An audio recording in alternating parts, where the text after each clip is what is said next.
మురళి గారు నమస్తే. నమస్తే అండి.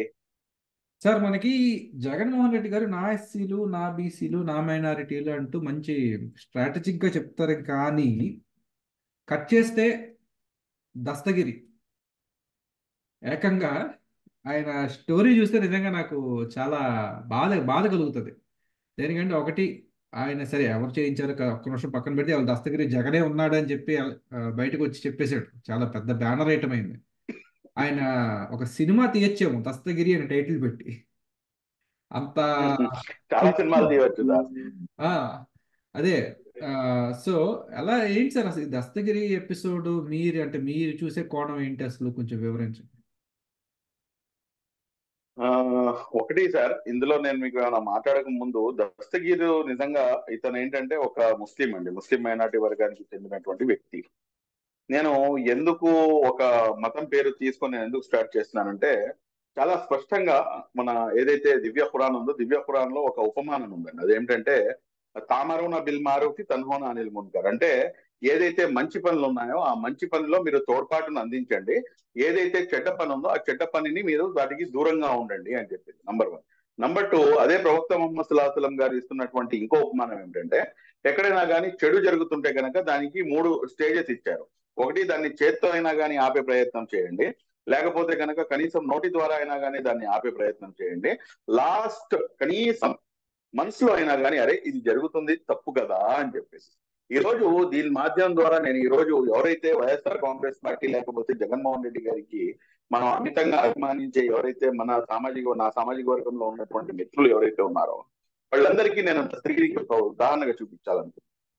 ఎందుకు ఉదాహరణగా చూపించాలనుకుంటున్నానంటే, సరే అతను చేసిన తప్పు, అందులో డౌట్ లేదు, కానీ తప్పు చేసిన తర్వాత ఇది నేను చేసిన తప్పు అని చెప్పేసి ఒప్పుకోవడం కూడాను చాలా పెద్ద, దానికి గట్స్ కావాలండి, చాలా దమ్ము ధైర్యం కావాలి. ఈ రోజున అతను బయటకు వచ్చి ఇది తప్పు జరిగింది, ఈ రకంగా జరిగింది అని చెప్పేసి అతను ఏదైతే తప్పుని స్పష్టంగా తీసుకొచ్చి ప్రజల ముందుకు తీసుకొచ్చి నిల్చోబడుతున్నాడు, అందులో నేను ఖచ్చితంగా దస్తగిరికి అభినందించాల్సినటువంటి అవసరం ఎంతైనా ఉంది సమాజం తరపు నుంచి. అదే విధంగా ఇతను ప్రజెంట్ ఏంటంటే, ఆ ఏదైతే ఒక మిస్టరీ ఉందో ఆ మిస్టరీని చేయడంలో ఆ ఆ మిస్టరీని పటాపంచలు చేసేసాడు. మొత్తం స్టేట్ రాజకీయాలు మొత్తం కూడాను తునాతునకలైపోయినటువంటి మిస్టరీ అది. ఒక ముఖ్యమంత్రి హోదా నుంచి ఒక వ్యక్తి దిగిపోయి ఇంకో వ్యక్తి ముఖ్యమంత్రి హోదాని అధిష్ఠించినటువంటి పరిస్థితి. ఇందాక మీరు మాట్లాడుతూ సినిమా తీయవచ్చు అన్నారు. సినిమా తీయవచ్చు కాదండి, ఎన్నో సినిమాలు తీయవచ్చు, కానీ మన టీడీపీ వాళ్ళు తీస్తున్నటువంటి సినిమాలు ఏంటో నాకు అర్థం కాదు. ఇప్పుడు ఇతను దస్తగిరిపై ఒక సినిమా తీయవచ్చు, గొడ్డలి పోటు అని చెప్పి ఒక సినిమా తీయవచ్చు, కోడికత్తి అనే అంశంపై ఒక సినిమా తీయవచ్చు, ఇలా చెప్పుకుంటూ పోతే అనేకమైనటువంటి సినిమాలు తీయవచ్చు, వీళ్ళ భూత పురాణాల గురించి ఒక సినిమా తీయవచ్చు. కానీ వీళ్ళు చేస్తున్నటువంటి ఈ అరాచకాలు ఈ రోజున ఎంత దారుణం అంటే, మీరు చూసుకుంటే ఇతన్ని మళ్ళా ఏదో రీసెంట్ గా ఏదో కేసులో మళ్ళా ఇతన్ని జైలుకి పంపిస్తే, ఆ జైల్లో ఎవరైతే అక్కడ ఉన్నటువంటి నిందితుడు, ఐ థింక్ శివశంకర్ రెడ్డి అంట, వాళ్ళ కొడుకు, అతను కూడా డాక్టర్, అక్కడ ఒక మెడికల్ క్యాంప్ అనేది ఏర్పాటు చేసి అక్కడ ఉన్నటువంటి నిందితుడు కొడుకునే స్వయాన అక్కడ డాక్టర్ గా అతన్ని ఇన్వైట్ చేసి అతని ద్వారా ఇతన్నినేమో మీరు ఆ ఏమంటారు లాలూచి పెట్టే ప్రయత్నం మీరు చేస్తుంటే, అసలు దీనికన్నా ఇంకా ఘోరం, దారుణం ఇంకేమైనా ఉంటుందా సార్? మనం 2024 లో బతుకుతున్నాము. అంటే సిస్టమ్ పై, లా పై, మీరు మొన్న సుప్రీంకోర్టు జడ్జిమెంట్ వచ్చింది చూడండి, ప్రజాస్వామ్యం పూని అని చెప్పేసి చెప్పారు. ఆ ఏదైతే ఈసీ అధికారి ఓట్లు మొత్తం కూడాను గల్లంతు చేస్తుండే, ఈ అంశాలు కూడాను నిజంగా కరెక్ట్ గా సుప్రీంకోర్టు దృష్టికి వెళ్తే అక్కడ అసలు కడప సెంట్రల్ జైల్లో సీసీటీవీ ఫుటేజ్ లేదంటారు. 15 రోజులు నా ఆఫీస్ లో సీసీటీవీ ఉంది, నేను 3 నెలల సీసీటీవీ ఫుటేజ్ నేను ప్రొవైడ్ చేయగలను. అంత పెద్ద వ్యవస్థ, అంత గవర్నమెంట్ వ్యవస్థ, అంత పెద్ద జైలు, కడప సెంట్రల్ జైలు అది కూడాను. అది అక్కడ మీకు సీసీటీవీ ఫుటేజ్ 15 రోజులు మాత్రమే ఉంటుంది అంటే ఎంత కామెడీ సార్ అది! అంటే వ్యవస్థల్ని ఎంత భ్రష్టు పట్టించేస్తున్నారు. మీరు కావాలని చెప్పి అనుమానం రాకుండా ఎలా ఉంటుంది? అనుమానం రాకుండా ఎలా ఉంటుంది?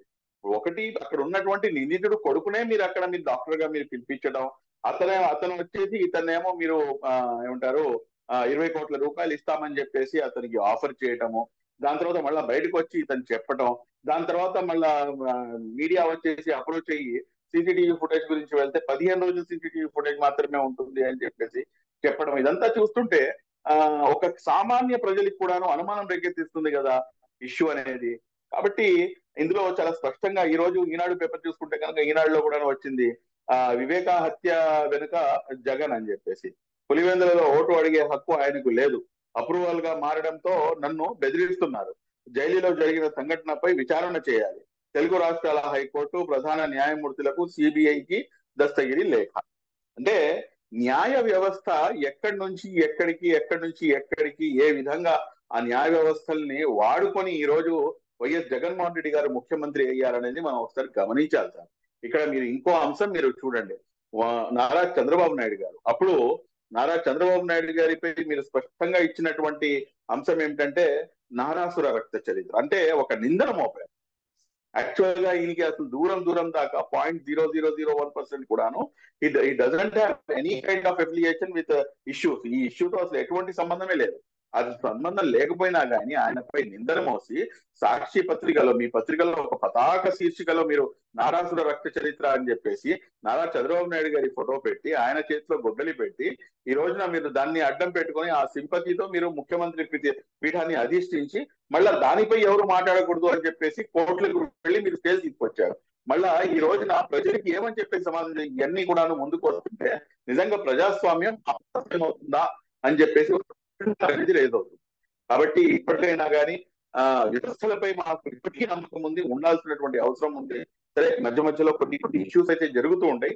బట్ ఏదైతే పోరాటం ఇప్పుడు